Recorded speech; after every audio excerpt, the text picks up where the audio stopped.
दिलवा के बतिया बताई कैसे पिया ठाड़ अंगनवा बोलाई कैसे पिया ठाड़ अंगनवा बोलाई कैसे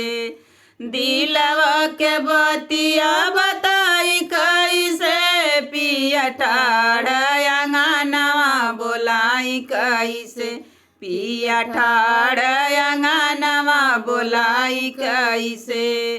चूड़ी खान काई बत सासु जानी जाइए चूड़ी खान काई बत सासु जानी जाइए मातावा कबिंदिया दिखाई कैसे पिया ठाड़ अंगनवा बोलाई कैसे पिया ठाड़ अंगनवा बोलाई कैसे दिलवा के बतिया बताई कैसे पिया ठाड़ अंगनवा बोलाई कैसे पिया ठाड़ अंगनवा बोलाई कैसे बोलाई कैसे हो बोलाई कैसे पिया ठाड़ अंगनवा बोलाई कैसे पिया ठाड़ अंगनवा बोलाई कैसे पायल खान काई त जेठानी जानी जाइए पायल खान काई त जेठानी जानी जाई ओठवा के ललिया दिखाई कैसे पिया ठाड़ अंगनवा बोलाई कैसे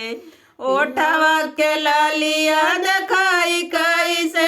पिया ठाड़ अंगनवा बोलाई कैसे पिया ठाड़ अंगनवा बोलाई कैसे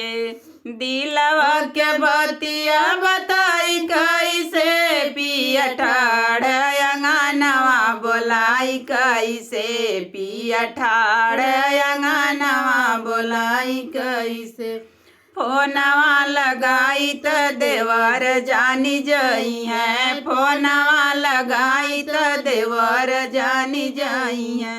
रेशम चोलिया दिखाई कैसे पिया ठाड़ अंगनवा बोलाई कैसे पिया ठाड़ अंगनवा बोलाई कैसे रेशम चोलिया दिखाई कैसे पिया ठाड़ अंगनवा बोलाई कैसे पिया ठाड़ अंगनवा बोलाई कैसे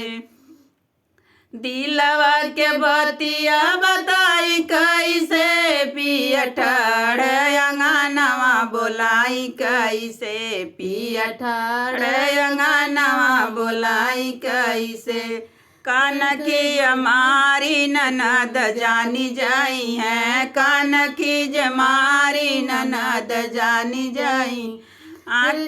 आँखिया के काजरा दिखाई कैसे पिया ठाड़ अंगनवा बोलाई कैसे